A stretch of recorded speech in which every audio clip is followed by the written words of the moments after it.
Good morning students, how are you students. आज अपना जो टॉपिक है वो है आंतरिक संरचना यानी कि इंटरनल स्ट्रक्चर ऑफ रूट। इसको क्या पढ़ेंगे? इंटरनल स्ट्रक्चर ऑफ रूट यानी कि जड़ है, ये शॉर्ट में लिखा हुआ है स्टूडेंट, ठीक है। इंटरनल स्ट्रक्चर ऑफ रूट यानी कि आंतरिक संरचना, आंतरिक संरचना यानी कि जड़ की आंतरिक संरचना, ठीक है स्टूडेंट। और ये आंतरिक संरचना है, ये डाइकॉट रूट, क्या है ये? Dicot root. डाइकॉट और मोनोकॉट ये मैं आपको पहले बता चुका था। डाइकॉट क्या होता है, मोनोकॉट। डाइकॉट मीन्स द्विबीजपत्री, और एक वर्ड और आता है देखो, मोनोकॉट।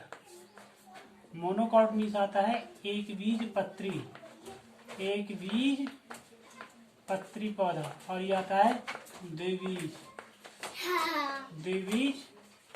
पत्री, ठीक है। क्या आता है? द्विबीज पत्री, ठीक। अब द्विबीज पत्री और एक बीज पत्री आपको पहले बता चुका था, कई सारी परिभाषाएं मैंने आपको बता दी, तो उनको ध्यान रखना, ठीक है। अभी बात आती, क्योंकि हम रूट पढ़ रहे हैं, तो रूट क्या है, व्हाट इज रूट, रूट की कार्य क्या है, पौधे में रूट कैसे काम करती है। तो देखो, आपने जनरली प्लांट तो देखा होगा, और पौधे के हर भाग के अपने अपने काम होते हैं। जैसे लीफ है, पत्तियां, तो पत्तियों के अपने काम है, ठीक है।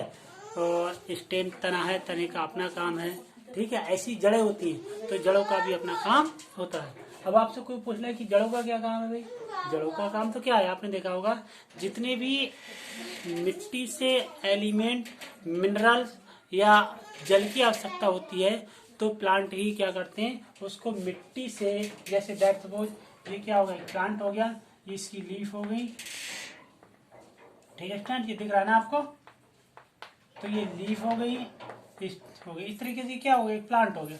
तो जितने भी वाटर और मिनरल्स, ये सब चीज क्या हो गए, ये सॉइल से या मिट्टी से लिए जाते हैं। तो जड़ों का काम क्या हो गया, पानी और मिनरल्स को एब्जॉर्ब करना और प्लांट के ऊपरी भाग तक ले जाना, ठीक। तो दैट्स ये रूट दे रखी है, तो इस रूट का अब हम इसके कैसे पानी को ऑब्जर्व करता है, इसको देखने के लिए हम उसकी क्या करते हैं, टीएस करते हैं, यानी कि ट्रांसवर्स सेक्शन। ये क्या है, आंतरिक संरचना दे रखी है, यानी कि टीएस। टीएस मीन्स होता है ट्रांसवर्स सेक्शन, अनुप्रस्थ काट, जड़ की अनुप्रस्थ काट, ठीक है। अब जड़ की अनुप्रस्थ काट करोगे तो देखो दिखता क्या क्या, सबसे पहले क्या क्या चीज दिखता है, तो जड़ों की काम क्रिया होगा। जड़ों का क्या काम हो, पानी और जल को अवशोषण करना, सॉरी पानी और जल की होता है, पानी और मिनरल्स को अवशोषण करना, भूमि पर पौधे को मजबूती से पकड़े रखना, ठीक है, और सोइल इरोजन में भूमि अपरदन को रोकना। ऐसे बहुत सारे काम होते हैं, ठीक है, किसके, जड़ के। तो जड़ की आप इंटरनल स्ट्रक्चर पढ़ोगे तो देखो, इसको बारी बारी के पढ़ते रहना, देखो क्या क्या होता है। जब रूट्स को आप काटोगे, उसको देखोगे, तो रूट के ऊपर कुछ हेयर जैसी, हेयर लाइक स्ट्रक्चर्स होती हैं, जिनको हम बोलते हैं रूट हेयर, ठीक है। अब इसको पढ़ लो, फिर मैं इसके फंक्शन बता दूंगा।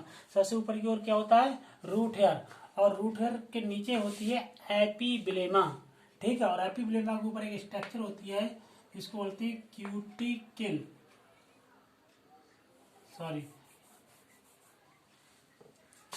ध्यान रखना स्टूडेंट, क्यूटिकल इसको नहीं बोल सकते, क्योंकि क्यूटिकल जड़ों पर नहीं पाई जाती है, लेकिन इसकी फिर भी जो संरचना होती है, ठीक है, ये थोड़ी मोटी होती है, किसकी, जड़ की, ठीक। तो इसकी बाहर की ओर जो स्ट्रक्चर होती है, यानी कि कोशिकाओं का स्तर होता है, ये वाला जो स्तर मैं आपको देखो दिखा रहा हूँ, ये वाला स्तर, ये कहलाता है एपीब्लेमा।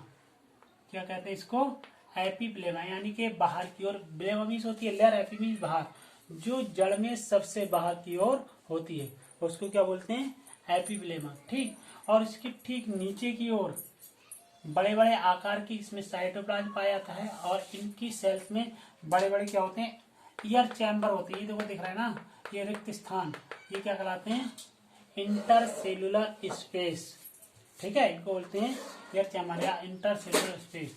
और जब मैंने आपको टिश्यू पर बताया था, तो टिश्यू में बताया था, यानी कि जो ऐसे सेल्स होती हैं जिनके बीच में बड़े बड़े रिक्त स्थान पाए जाते हैं, उसको सूतक को क्या बोलते थे? पैरेनकाइमा। तो ये वाला जो पोर्शन होता है यहाँ से लेकर एंडोडर्मिस तक, ये कहलाता है कॉर्टेक्स, और इसकी सेल भी कैसी होती है? पैरेनकाइमेटस। ठीक है, तो अब इसका दूसरा भाग क्या हो गया? कॉर्टेक्स का हो गया। कॉर्टेक्स के नीचे यानी कि वस्कुलर बंडल के चारों ओर एक लेयर होती है, सिंगल लेयर होती है, इसकी सेल बाइलोब्ड होती हैं, उसको बोलते हैं एंडोडर्मिस सेल्स। क्या बोलते हैं? एंडोडर्मिस। एंडोडर्मिस की लेयर होती है, ठीक है। और एंडोडर्मिस के नीचे जो वस्कुलर बंडल को घेरती है उसको बोलते हैं पेरिसाइकिल। इसको हिंदी में बोलते हैं रंभ, ध्यान रखना। क्या बोलता है ये? पेरिसाइकिल। और पेरिसाइकिल के अंदर यानी कि सेंटर में दो टिश्यू होते हैं जो मैंने कॉम्प्लेक्स टिश्यू बताए थे, जाइलम और फिलोएम। तो इसमें देखो ये जाइलम वाला पोर्शन हो गया, ठीक है। अगर यहाँ देखो, यहाँ दिखा दूं, ये कौन सा हो गया? फिलोएम हो गया, ठीक है। और नीचे क्या होगा? जाइलम। और सेंटर के जो पार्ट होता है इसका बीच में, ये कहलाता है पिथ, ठीक है। तो सबसे बीच में क्या? पिथ आ गया। जाइलम क्या होता है? जाइलम, ये देखो चार इसमें रिंग दिख रही है, ये क्या हो? जाइलम होगी। इसको टेट्राक कंडीशन भी बोलते हैं। अगर किसी रूट्स में जाइलम की दो कतारें होती हैं या दो लाइनें होती हैं, उसको बोलते हैं डाइआर्क। जिसमें तीन कतारें होती हैं या तीन लाइनें होती हैं जाइलम की, उसको बोलते हैं ट्राइआर्क। और यहाँ पर देखो चार है, तो इसको इस जाइलम की कंडीशन बोलेंगे टेट्राक कंडीशन, यानी कि चार जाइलम्स की स्थिति, ठीक है। तो सेंटर में क्या होगा? जाइलम। इसके चारों तरफ ये देखो क्या है? ये फिलोएम है, ठीक। और बिल्कुल बीचों बीच में इसके केंद्र में एक होता है पिथ, ठीक है। तो इस तरीके की संरचना पाई जाती है। जाइलम क्या होते हैं? जाइलम, इसमें डिवाइडेशन होते हैं, डेवलपमेंट होता है, वो दो रूपों में हो जाता है। एक होता है मेटाजाइलम और एक होता है प्रोटोजाइलम। प्रोटोजाइलम पर्दी की ओर होता है, यानी कि पर्दी का मतलब, हाँ, यानी कि बाहर की ओर। ये वाला ये क्या कहलाएगा? प्रोटोजाइलम। और जो अंदर की ओर होता है उसको बोलते हैं मेटाजाइलम, ठीक है स्टूडेंट। इतनी बात समझ में आ गई होगी। अब देखो रूट हेयर का क्या काम होता है। जो रूट होती है, वो रूट सबसे पहले पानी अगर ग्रहण करेगा तो कौन सा पार्ट करेगा? यही रूट करेगा, ठीक है। रूट ऑस्मोसिस के द्वारा पानी को ग्रहण करेगा, और पानी को ग्रहण करके ये कहाँ देगा? इन सेल्स में देगा। ये कहलाती है पेरेन्काइमा। ये जो सेल्स होती हैं, इन सेल्स भोजन को एब्जॉर्ब करती हैं और करते करते यहाँ पर आ जाती हैं। एंडोडर्मिस में देखो क्या होता है, कुछ विशेष प्रकार की सेल्स होती हैं, ये यहाँ पर स्ट्रक्चर से ऐसे दिखेगा नहीं, इसी में होती हैं पैसेज सेल्स, जिसको बोलते हैं मार्ग या पैसेज सेल्स। ये एंडोडर्मिस में पाई जाती हैं।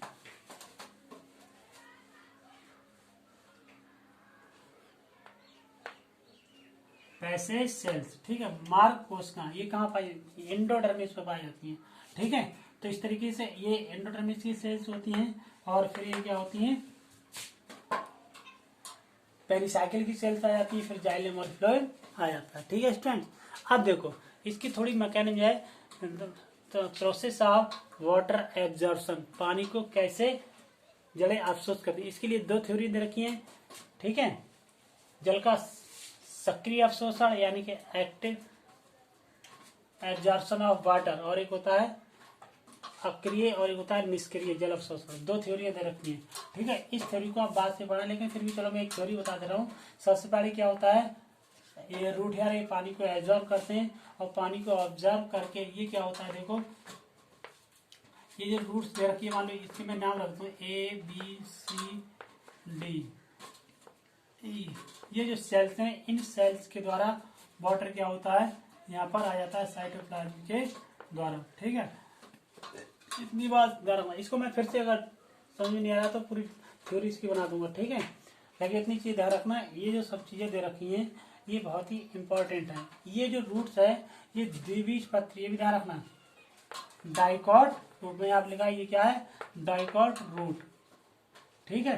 तो इसकी स्ट्रक्चर को अच्छे से पढ़ लेना, बहुत इंपॉर्टेंट है। पूछा जाता है क्वेश्चन एग्जाम में, क्वेश्चन कैसे बनता है? किसी द्विबीजपत्री जड़ की आंतरिक संरचना को दर्शाइए, तो आपको यही बनाना है, ठीक है। आगे बात समझे? फिर पूछ लेगा वो, यानी कि कोई अगर पर्टिकुलर दे दिया कि द्विबीजपत्री जड़ में जो वस्कुलर बंडल होते हैं वो कैसे होते हैं। जो वस्कुलर बंडल का वीडियो मैं एक बना दूंगा, उसमें दिया होगा। यानी कि इसमें देखो जाइलम और फ्लोएम अलग अलग त्रिज्याओं पर लगे होते हैं। उन वस्कुलर बंडल क्या बोलते हैं? रेडियस। ठीक है, रेडियस वस्कुलर बंडल। तो इस तरीके इसकी टीएस इसको ध्यान रखना। ठीक है, थैंक यू स्टूडेंट।